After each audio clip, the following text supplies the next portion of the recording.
जय शिवराय मित्रांनो, तुम्हाला आज जय शिवराय या नावाची ताकद कळत असेल. काल आभाळाचा एक पत्ताही नव्हता, आज ढग दिसू लागलाय, सिरवाळ पडले, आमच्याकडे सावली पडली आणि ही सोयाबीन काल खूप सुकत होती. आज नुसत्या आभाळाने थोडी दमकामी आहे आणि तुम्ही म्हणत असाल फवाऱ्याने पाणी मारलं की काय, असं काय नाही. इकडं फवारा मारलाय, इकडं मारणं बाकी आहे, ती सुद्धा जास्त हिरवीगार दिसते.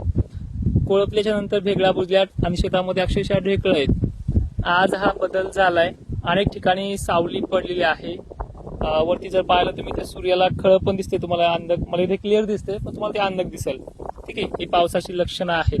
येत्या 24 तासात महाराष्ट्रामध्ये पाऊस होणार आहे.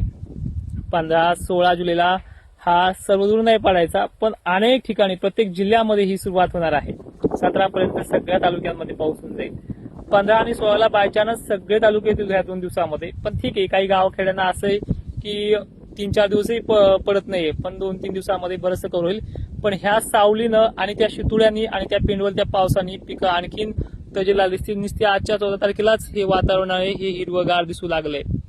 फवारतोय, फवारणीसाठी कोणतं टॉनिक वापरलं हे सांगणं खूप कठीण जाते, कारण की लोक तशी नाही राहिली. पण एक मात्र नक्की आहे, महाराष्ट्रामध्ये जवळपास 20 तारखेच्या आतमध्ये थेंबही नाही सांगितला. आणि IMDच्या मी बऱ्याचशा बातम्या पण पाहतोय एबीपी माझावरती, यांना सॅटेलाइट मध्ये ढगच दिसत नाही. आता हे आजचा आभाळ पाहून यांना उद्या ढग दिसतील आणि पाऊसही सांगतील. त्यामुळे वारंवार सांगेल की घाबरून जाऊ नका. ज्या ज्या वेळेस पिकं खूप हायगाईला आलेली आहेत, खूप हायगाईला, असं खूप वेळेस महाराष्ट्रात घडलेलं आहे. अहो हे तर काहीच नाही, पिकं करपून पानं गळू पण लागली होती, त्या लेवलला वातावरण गेलेलं आहे अगोदर महाराष्ट्रामध्ये. पण त्याच्या दुसऱ्या आणि तिसऱ्या दिवशीच महाराष्ट्रात पाऊस दाखल झालेला आहे. आणि आपण ज्या मॉडेलवरती अभ्यास करतोय त्या मॉडेलचं नाव ऐकण्यासाठी सुद्धा शेतकरी नव्हे तर इथं तज्ज्ञ सुद्धा भिडून आहेत. मला कमेंटमध्ये पोहोचतात बरेच जण. पण एक मात्र नक्की आहे, तुम्हाला मी आधार दिलाय, धीर देत राहणार सुद्धा आहे. आणि त्या पटीनं ह्या 2-3 दिवसाच्या आतमध्ये म्हणजे उद्यापासूनच महाराष्ट्रामध्ये पाऊस पण त्या पद्धतीचा दाखवणार सुद्धा आहे. पण एक मात्र नक्की आहे, हवामान अभ्यासक नात्याने शेतकऱ्यांची बीपी नाही वाढवली पाहिजे, शेतकऱ्यांना आधार दिला पाहिजे. शेतकरी एखादा दिवस जरी मागे पुढे झाला तरी सहन करतो. पण बरेचसे लोक काही म्हणतात की तो परिस्थिती सांगतोय, तो परिस्थिती बिघडलेली आहे, तो ती खरं सांगतोय की परिस्थिती अशी आहे.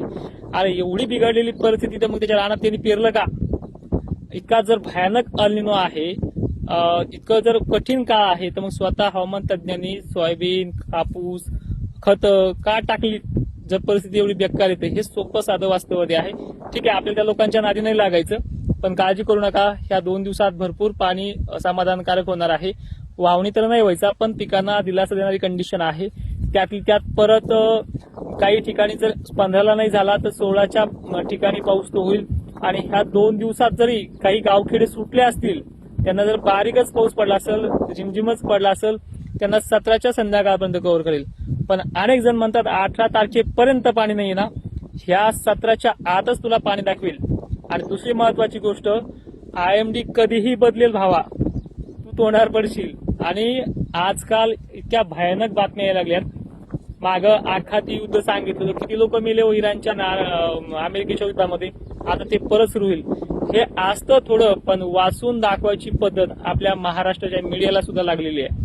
आणि त्यातले त्या बातम्या पाहून त्या पावसाची एवढी भयानक परिस्थिती सांगून ती सुद्धा शेतकऱ्यांच्या आट्याकीची वेळ महाराष्ट्रामध्ये पाहायला मिळते. घाबरले जाऊ नका.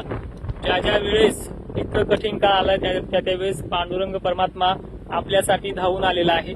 घाबरून जाऊ नका. आणि एक मात्र तुम्हाला नक्की सांगेल की 15-16ला ही चांगली सुरुवात आहे. 17च्या संध्याकाळपर्यंत सर्व महाराष्ट्राच्या प्रत्येक तालुक्यात होईल. 15-16ला होणारच आहे. उद्यापासून तुम्ही ते पाहाल सुद्धा. पण पुढे चालून सुद्धा जे तुम्हाला मागच्या वेळेस बोललोय की 22-23 पासून पुढे, 22-23च्या पुढे म्हणजे 24, 25, 26, 27च्या कालखंडामध्ये पाणी हा मोठा सुद्धा होणार आहे. म्हणजे आता हे सुरू झालं वातावरण, याच्यामध्ये गॅप नाहीये, चांगलं असं मोठं सूर्यदर्शन नाही, उघाड नाही, बखाड नाही. जवळपास 28 ते 30 जुलैपर्यंत बखाड नाहीये. त्यामुळे पुन्हा, आणि जरी पुढे ऑगस्ट मध्ये पडली परत याच पाण्यावरती ते बखाड सहन करील असा पाणी सुद्धा याच्यामध्ये होणार आहे. त्यामुळे घाबरून जाऊ नका. जय शिवराय. आणि माझ्या अंदाजासाठी माझे बरेचसे असे जीवलग मित्र आहेत की ते देवाकडे प्रार्थना करतात की याचा अंदाज यशस्वी व्हा. मी प्रत्येक वेळेस देवाचंच नाव घेऊन अंदाज देतो की तुम्हाला सुद्धा माहिती आहे. जय शिवराय.